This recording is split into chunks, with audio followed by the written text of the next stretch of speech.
Richie is the CTO of Eco Solutions, harnessing the potential of artificial intelligence and high-performance computing.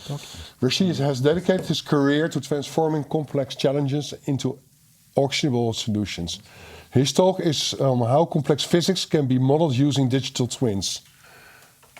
Do I need a digital twin? You'll find out, right? Tell me. I think you will if you want to ask a bunch of questions. For example, I would say if you wanted to understand how you would possibly respond in a bunch of different situations, then yes, maybe your wife needs a digital twin of you to game through don't even 15 go that different road. scenarios. Don't even go that road. One is enough. One is enough, yeah. But do we as entrepreneurs need a digital twin? And what is a digital twin? Because I think it's so I don't think you want a digital twin of yourself, but I think you want a digital twin of a lot of your processes, your buyers. So one of the things I'm working on is a digital twin of a buyer persona. So I'm working with marketing companies to help try to understand who your buyer is and what they want. And then you can start asking questions of your buyer persona digital twin to understand how they would respond in different scenarios. And you can game this out without even building a marketing plan. Tell me how to do it. I'll get into that, and I'm gonna focus mostly on physics, but it can apply to a lot of different areas, and I will get into that. Let me share my screen with you guys. I do like your background, by the way. Oh, thank you. I built it in Midjourney. So let me ask you, can you see my screen? Yes. All right, great. So now what I'll do is I will hit this button and we will get started. Okay, so I'm going to talk about something completely different. I believe most of the people who have been talking are talking about generative AI, which is the AI you use to make new creative things. And I'm going to be talking about predictive AI, which is designed to understand our reality and tell you what are the patterns and where are we going with things. By the way, this presentation you can download. It's right here in the corner, bit.ly predictive-AI. And also on a lot of my slides, I will have links if you want to go farther down the rabbit hole. So let's start off with what is generative versus predictive AI. Generative AI creates content, whereas predictive AI is trying to forecast it. General AI creates possibilities, and predictive AI is trying to analyze patterns. You would use general AI if you're trying to create something like art, music, text, like Lucine was showing. It was very, very interesting. You use predictive AI when you want to try to figure out where things are going. Where's the market going? Where are your buyers going? What's the weather going to look like? How can I classify a loan of this person versus that person? Is predictive AI. And generative AI is looking at innovation, creativity, exploration, and predictive AI is looking at something that's accurate and reliable that you can count on in the future. So that's how I would split these two. So where can I use predictive AI? So the first place you can use predictive AI is in decision making. So you can use AI predictive analytics to drive insights based on data, which will lead to more strategic decisions. You can get customer insights. You can understand their behavior, their preferences more deeply and tailor your products and services. You can increase your operational efficiency by understanding your operational risks and optimizing processes to reduce costs. You can look at your risk. You can identify potential risks and vulnerabilities from your organization that are similar to other organizations and proactively attack them. And you can drive revenue growth by identifying new opportunities, optimizing your pricing strategies, and increasing customer retention. And all of this hopefully, comes back to profit at the end. So I want to take just a minute to show you how these AIs work and what you need to make them work. So they work like generative AIs, but instead of trying to just predict what the next word is or what the picture that matches the photo is, we're going to try to predict output data given input data. So what does that look like? So the first thing we're going to do is we're going to get a lot of input-output pairs. So as an example, let's say you're a bank and you want to figure out who is going to default on a loan and who isn't. I can get a lot of demographics of different people, their age, I can get their income level, I can get their credit history and so on. And I can get an output of, did this person pay on time? Did this person default? How much did they default by? What was my risk? And so on and so forth. And you can train a model to map those inputs of this is the profile of the person with this output of this is a good loan to make or a bad loan to make. And you can apply this to lots of different areas, and I'll get into that later. So how do you build this thing? Well, all a neural network is a function mapper. It maps whatever your inputs are to whatever your outputs are. That's all it does. So we start by just creating random functions all in here. Okay, so we're going to create random weights, and we're going to multiply our inputs by these random weights and sum them at these points. And then that's going to produce more outputs that are then going to be inputs to new random weights that get summed. And finally, I get my solution at the end. So it's random. So now what I'm going to do is I'm going to ask the network to guess the answer. So for example, if I was building an image classifier, I'd put images of cats over here. And on the output, I would say, is this a cat or not a cat? And if I put a cat in, the answer should be 1. And if I put a dog in, the answer should be 0, and so on and so forth. So we're going to let the network guess, and that's called forward propagation. And he makes a guess. He says, it's 70% cat. And I go, no, this is a cat. Your error is 30%. So I have a prediction that it's 70% cat. I have a value that it's 100% cat. And that creates a loss function of you've made a 30% error, and I get a score from that. And now I can go back and rejigger all these weights in order to get a new function that's going to do better next time. And that's called backwards propagation. So we're going to update all the weights and go in the right direction. We're going to try to walk in the right direction. So let's just say I started in Florida and I wanted to get to California. Right? If I simply said, hey, I'm in Florida, I want to go to California, I would just draw this straight line, and maybe I would end up in the Gulf of Mexico, right, as my first step.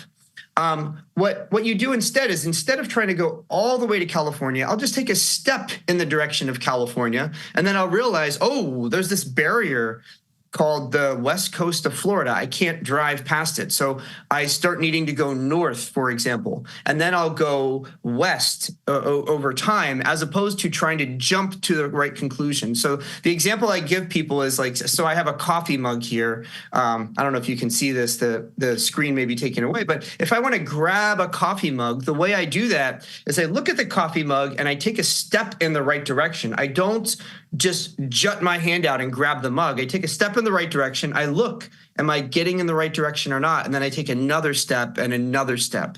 So that's what we do in neural networks too. We just take one step in the right direction, and then we try this again. So we're going to rinse and repeat until the loss is minimized. So again, we sample a bunch of data, we forward propagate it, we backward propagate it, and we update the network. So I'm asking, back in this loan example, here's my input demographic. Is this loan good or bad? And he'll say it's 80% good. And I'll say, nope, it's 100% good. You're off by 20%. Fix your weights. And that's what you see going on here. Here's a bunch of different optimizers trying to get to the star by fixing the weights, going down the path. And another example of looking at this, and this is called gradient descent. This is the math we use underneath. What we do is we start with an initial weight here, and the final best weight is here. So we look at what's called the gradient, and we say, this is the direction we need to go in. We don't know how far to go, but we know that this is the right direction. And we're going to take a step in the right direction. If I took a big step, I'd end up way down here. But if I take a small step, I'll end up here. And then I'll ask again, and I'll see that, oh, now my gradient is here. I need to turn, and I need to turn. Oh, I'm so sorry. I need to keep turning until I get to the answer. And that's what we're trying to do here.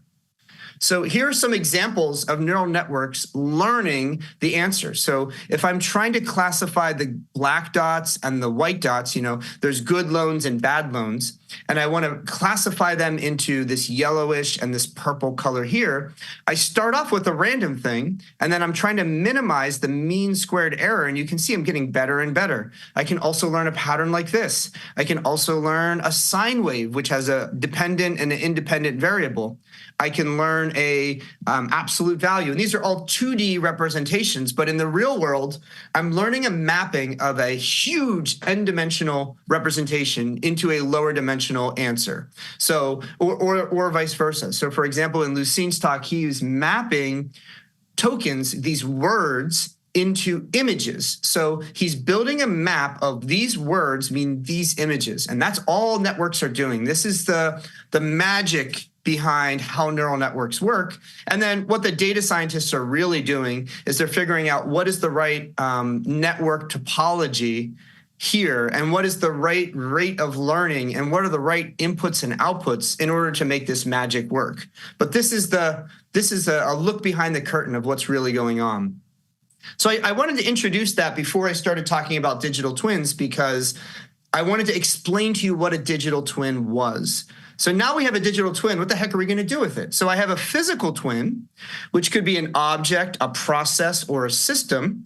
And I'm going to just collect a bunch of data about it, right? So if I want to understand weather, I'm going to collect thousands, millions of data points of here's what weather looks like in different areas of the world. And here are the input conditions and the output conditions.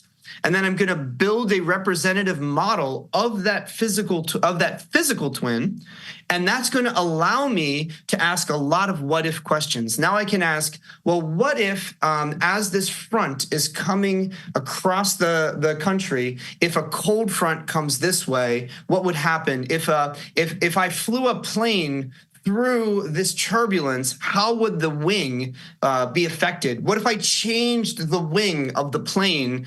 Could I make the turbulence less or more for this plane? So you can have digital twins of almost anything. And then that's going to go back and give you information to help you make decisions. So for example, pharma uses these digital twins to say, I have a system where there is a receptor that I'm trying to look at the binding energy of this molecule to this receptor.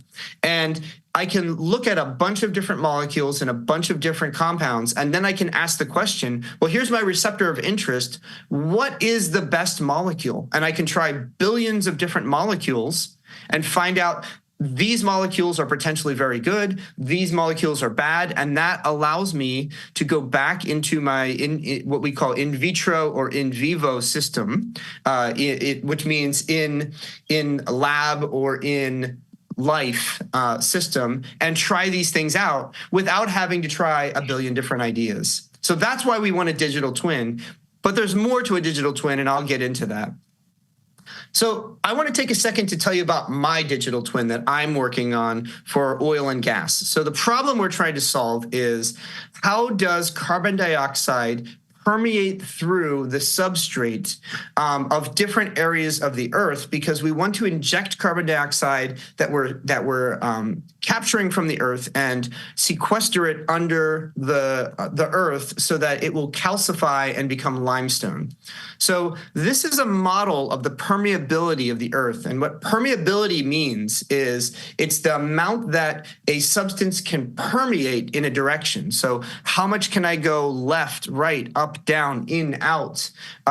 Something that is very permeable will allow carbon dioxide or water to flow through it like a sponge. And something impermeable is something like slate or a rock or something like that. That's impermeable. So when you see these light colors, what you're looking at is things like sandstone and things that are very, very porous. And when you're looking at something like this black, you're looking at something like a very, very dense metamorphic rock that's not going to move.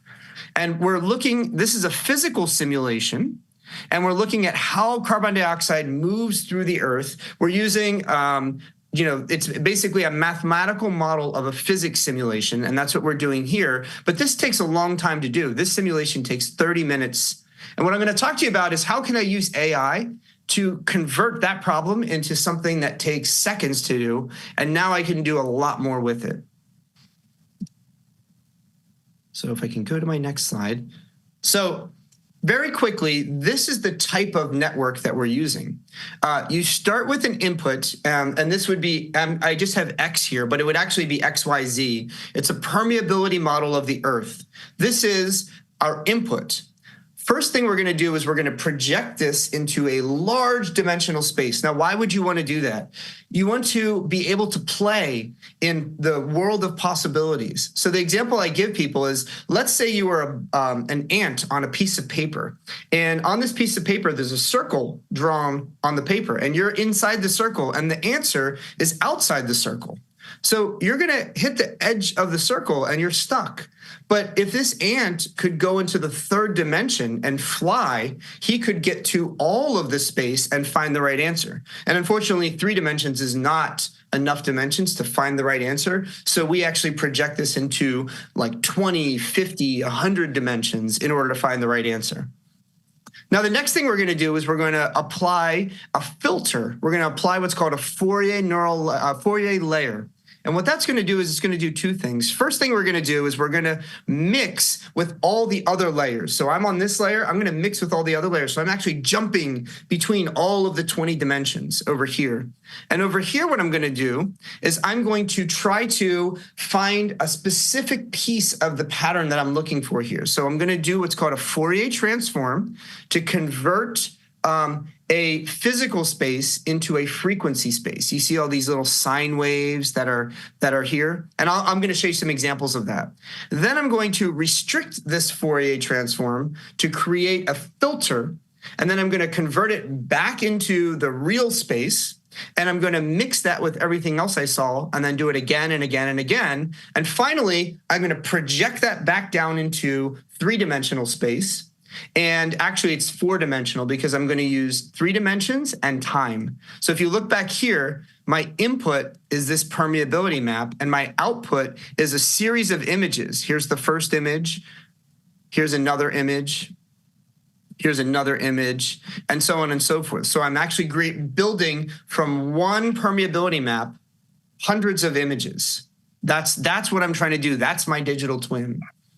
So I wanted to give you a sense of what a Fourier analysis does. So this is an example of a sound wave, and this is the Fourier transform where I'm converting it into frequencies. And so you probably have seen this if you've ever used a equalizer on your stereo, where you have like your bass and your treble, and you can turn up the bass or turn down the bass, and you can see the little things jumping up and down. That's what this is. So I'm gonna play a sound, and I hope this works, but I want you to be able to see how the Fourier transform can actually see this sound. And let's see if this works. So give me 1 second. Okay, I'm going to turn down my volume because when I did this before, people told me it's too loud. Tell me if you can hear this. Can you hear that, or is it too loud? You can hear that. I'm just going to assume that you can hear it. So you can see. Do you hear that? You hear the? Yeah. You can listen to it.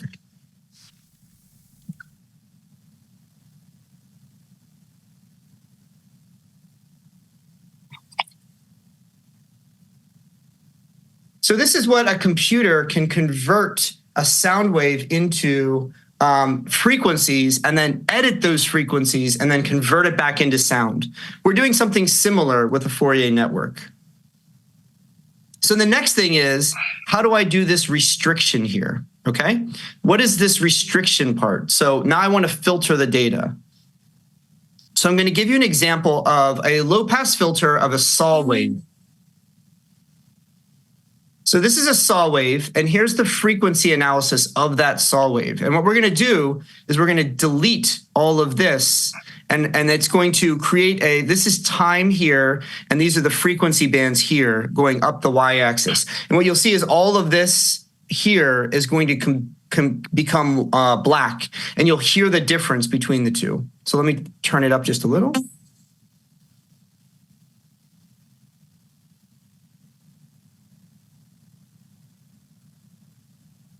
So So you can, that's a square wave. So you can hear the difference, and I'm going to give you a visual example now. So here is a picture, and this is the Fourier transform. Now to you, this probably means nothing, but to a computer, he can now build a high pass and low pass filter around it. And if I take the low pass information, I get a slightly blurry picture. This is what Luis was showing with the diffusion picture. So basically we're doing what's called a Gaussian blur on the picture by using a low pass filter. And when we do a high pass filter, we get all the edges of the picture, as you can see here. So this is called edge detection. And Lucien also showed this in some of his work, where you can capture the edges of the picture. This is what we're doing when we do a Fourier analysis. We're breaking the picture down into all of its pieces, and then we're deciding which pieces we want to keep and which pieces we don't want to keep. So the next thing we do after we've done that, after we've taken a piece here and a piece here and we've learned some stuff, now I want to do it again and get a different part of the frequency space of the image. So what would that look like? So here's an example. This is a picture of Marilyn Monroe, and I did a low pass blur on her. And this is a picture of Albert Einstein, and I did a high pass edge detection on him. And then I've taken these two pictures and I've built a hybrid picture that looks like this. Now, you might think it looks a little weird. It's this picture of Albert Einstein. I don't know exactly what I'm looking at, but if you squint really hard, or if you move back from your computer, you'll see Marilyn Monroe instead of Albert Einstein. And so you can create a hybrid picture that's building a model of all of the pieces of the picture. That's what we're trying to do here. And so here's the result of that. So I have here something that takes 2 seconds that builds a model of, based on this permeability, I can run all the physics, not through a numerical solution of understood physics of exactly what's going to happen, but through an AI model, and predict very, very quickly the right answer. And so over here, you'll see this is my error in this answer. It's around 5 to 10%, and it's typically right on the edges. But the point is that I can get a solution that's very close to the right answer in 2 seconds instead of 30 minutes.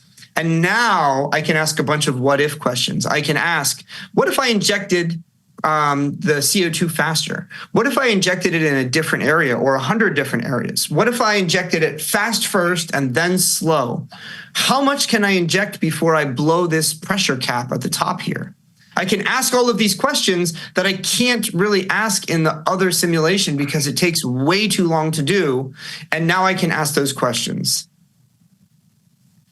And now finally, this is an amazing trick that is on the edge of AI that you're going to come to see soon. And so this is what's called network inversion. So I can go with my permeability model and create the CO2 concentration model that I just showed you. Then I can use a rock physics simulation to create a velocity model of how sound is going to travel through this system. So I'm injecting carbon dioxide, and I want to understand how sound will move through these things. And then I can use that wave physics to create what's called seismic data, which I can actually see. So I can sit at the top of a well and I can make a big loud noise like, and I can listen how that noise comes back. It's almost like an echo. And that echo will tell me what's going on underground. So I can create from a permeability model what it should sound like if I were to send sound waves through this system. And now I can invert the whole thing. And I can take the sound waves I actually hear, do the wave physics, the rock physics, and infer the permeability model. So in the stuff that Lucien showed, which was really interesting, he was taking a diffuse model and then saying, make a picture. You can actually go both ways. And that's what things like stable diffusion are doing, is that they start with random noise and they create a picture based on some conditionalizing words. So they're going from noise to picture. But the way that they got there actually is they started with pictures and they injected words and got to noise. And then they flipped the model and now they diffused the noise into pictures. So this is something that's on the forefront of AI, and you're going to see a lot more of this happening. But this is how you can invert the physics or invert the whatever math you're trying to do, and actually go one way or the other and do a lot of really interesting things. So why do I care about this? So what I'm doing is I'm taking training data from seismic studies, doing CO2 injection optimization with my trained Fourier network, and I'm building an injection pressure schedule. I'm saying you should inject this much CO2 at this pressure at these times. And then I can actually observe the wells and see what's going on by inverting the seismic data into a permeability model. Then take that permeability model that I just got, make sure that it is in the valid regime of what my model understands, and then come back into a trained model. And I'm just going to talk about this for a second. Input network validation is super important, because the problem is that AI is going to give you an answer. Always. It's going to say, here's the answer. And it's going to do it in a very convincing way. And the thing is you don't understand whether or not it knows that input is in the space of things that it understands.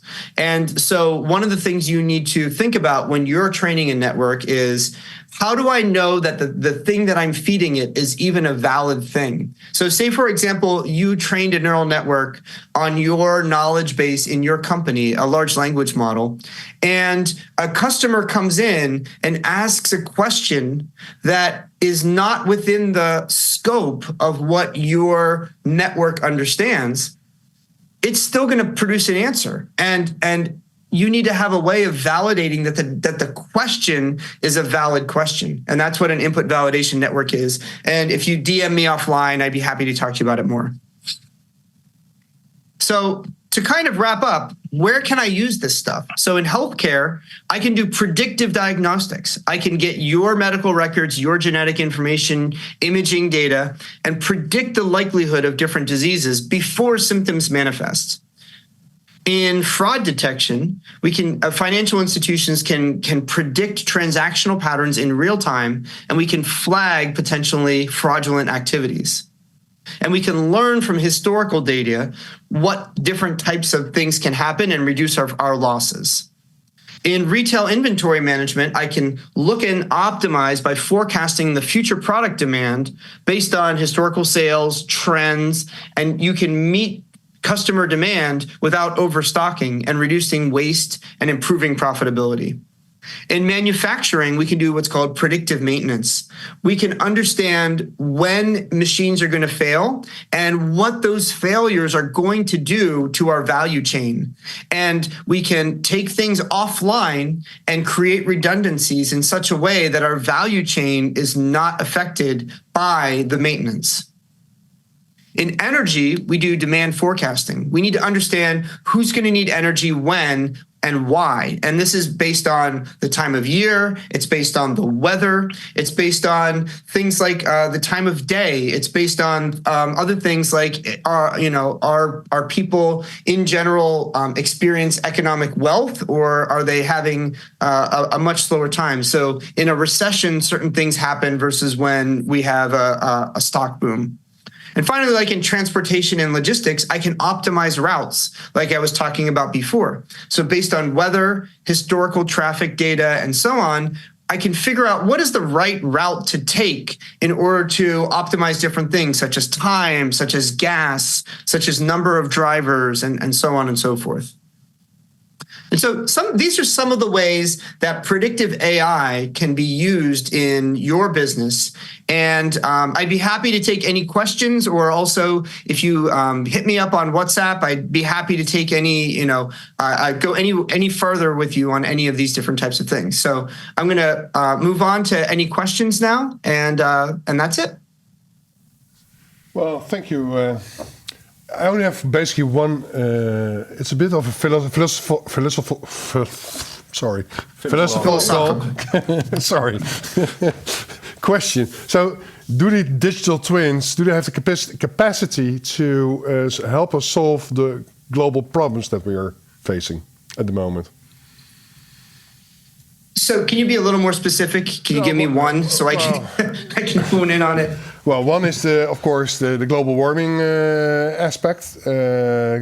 Can it help by creating? Yeah, that's a great example. So, I mean, we use digital twins extensively in global warming and climate change. So, you know, if you look at the IPCC projections, they don't say we project this. They say here's a range of projections, and what they're doing is they're running it through a bunch of different what if scenarios and trying to figure out what's likely and what's not likely. And we're using digital twins to predict the climate in different ways. And one of the problems that we have, you know, with something like climate modeling is exactly what I was talking to you about before. Is like, if I am modeling based on certain weather patterns that I haven't seen yet, I have to validate that my model is useful, right? And so that's one of the things that digital twins can help with is the model predicting what you think it's supposed to predict? And that's one area where digital twins can really help out is maybe constraining what scientists, let's say the confidence in the model, right? Like we can constrain and say this model is good at predicting things in these regimes, but not in those regimes. But this other model is better in these regimes. Super important. We can conclude, I guess. And I would love to do a further discussion on how to use these digital twins in a number of ways in pharma or in healthcare or in environmental science. So super important. Guys, any questions? Yeah, I have a question that I'm sorry, Rishi. We have to get going. We are 17 minutes late and we have to be respectful of the time of everybody. So thank you very much.